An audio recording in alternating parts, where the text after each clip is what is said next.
ఒకప్పుడు చూస్తే అరే ఎట్ట ఉండాల్సినోడురా ఈడెట్టయిపోయాడేంటి,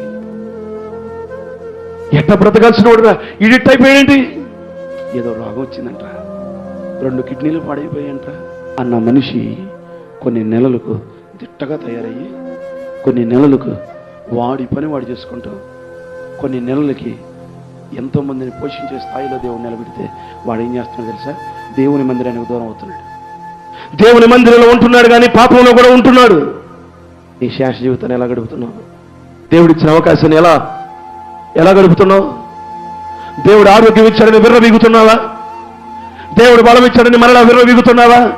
వదిలేసిన పాత జీవితం, వదిలేసిన వ్యసనాలు, వదిలేసిన పాపం, వదిలేసిన వ్యభిచారం, వదిలేసిన మత్తు పానీయాలు మరలా ముడుతున్నావా?